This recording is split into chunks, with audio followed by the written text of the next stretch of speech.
365 दिवस 365 नाश्त्याचे पदार्थ. नादच करायचा नाही. मस्त एक से एक वेगळा म्हणजे पोहे, उपमा सोडूनही आपण काहीतरी नाश्त्याला वेगळं करू शकतो. बरं 365 दिवस जरी ठरवलं तरी वेगवेगळा बेत रोज करू शकतो. असे पदार्थ आपण बघत आहोत. नमस्कार, मी मधुरा. मधुराज रेसिपी मराठीमध्ये तुम्हा सर्वांचं खूप खूप खूप मनापासून स्वागत. अशाच मस्त 365 रेसिपीसाठी चला पटकन सबस्क्राईब करा. प्लेलिस्ट क्रिएट केली, प्लेलिस्ट पण सेव्ह करून ठेवा. तर आज आपण मूगडाळीचे अप्पे करतोय. अतिशय खुसखुशीत होतात. एक सिक्रेट पदार्थ घालणार आहोत, त्यामुळे ते किती वेळ ठेवा, दिवसभर जरी ठेवले तरी आतमध्ये मऊ लुसलुशीत जाळीदार राहणार आणि बाहेरून मस्त कुरकुरीत राहणार. चला तर मग सुरुवातीला काय करायचं ते बघू. 1 कप घेते मूग डाळ.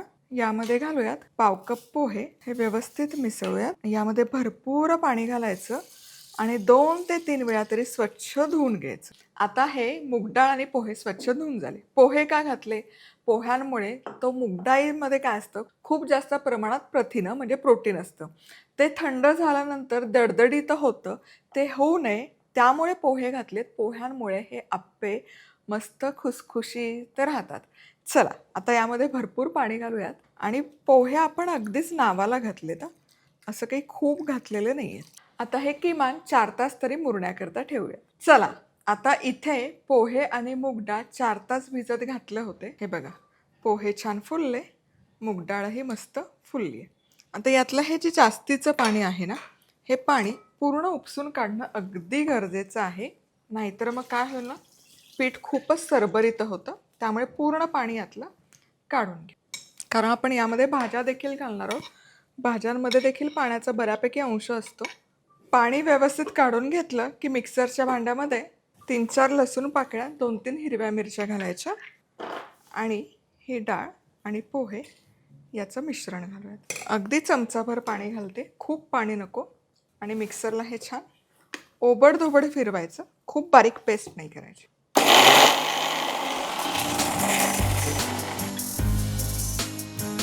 हे बघा, हे असं दळलं गेलं पाहिजे. खूप जाड नाही आणि खूप बारीक पण नाही. आणखी एकदा थोडंसं फिरवते आणि कन्सिस्टन्सी अशी ठेवा. आणि याच प्रकारे सगळे आता मूगडाळ आणि पोहे दळून घेणार आहे. आता पुढच्या बॅचला लसूण मिरची घालायची गरज नाही. पहिल्या बॅचला जितकं घातलं तितकं पुरेसं आहे. चला, आप्पे करण्यासाठीचं पीठ तयार आहे. आता इतरही त्यामध्ये काय काय जिन्नस घालणार आहे ते बघूया. बारीक चिरलेली ढोबळी मिरची, किसलेलं गाजर, मका, बारीक चिरलेली कोथिंबीर, 1 चमचा लाल तिखट, पाव चमचा हळद, 1 चमचा धनेपूड, चवीपुरतं मीठ, अर्धा चमचा जिरं.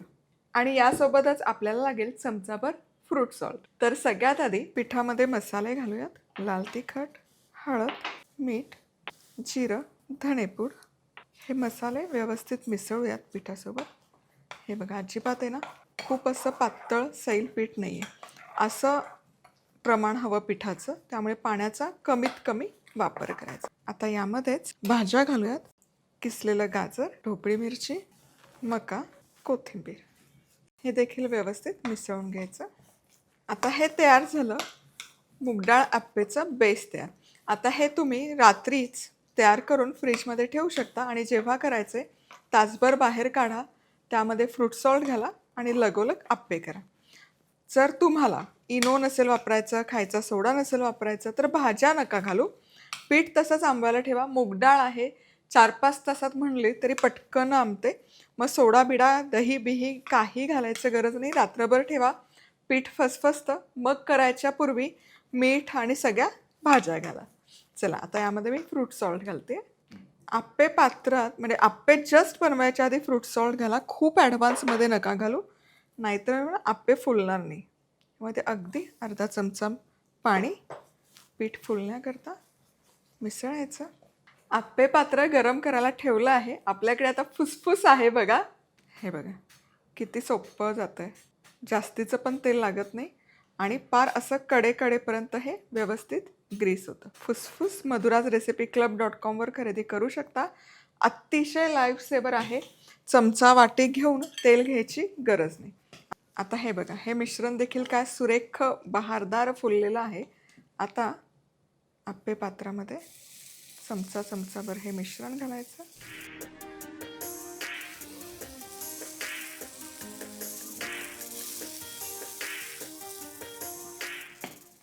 मध्यभागी सगळ्यात शेवटी घालायचं, कारण गॅसची आच आहे ना मध्यभागी सगळ्यात जास्त असते.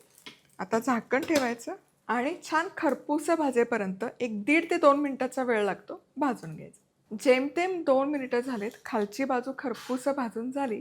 काय मस्त फुललेत बघा आप्पे.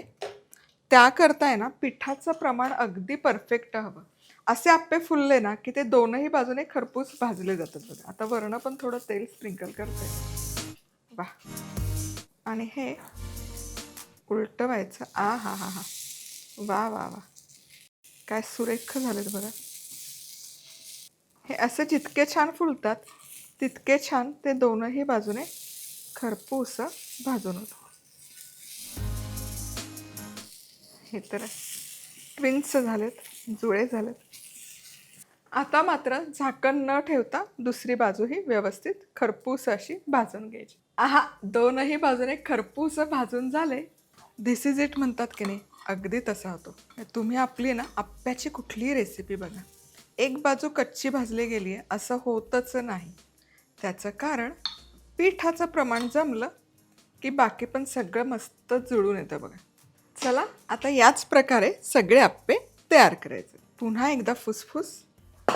आणि ज्यांचा कन्सर्न आहे की त्यांना फुसफुस नाही करायची ते असं आहे ना ओतू पण शकतात. हे बघा, थेंब म्हणजे अगदी थेंब थेंब भर, म्हणजे वाटी चमच्यात तेल घ्यायची गरज नाही. हे असे फिलअप पण करू शकता की ज्यांना अगदीच नाहीच फुसफुस वापरायचं ते असं फिसफिस करू शकता.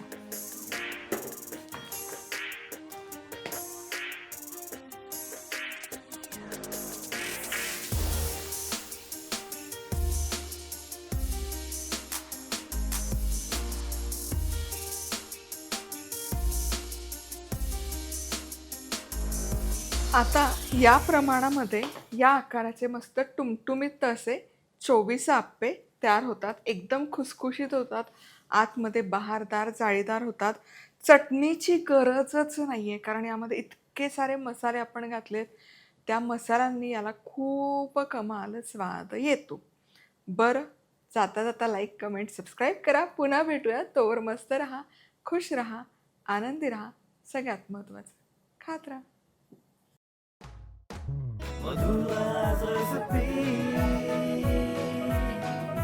मधुराज रेसिपी, महाराष्ट्राची अस्सल चव.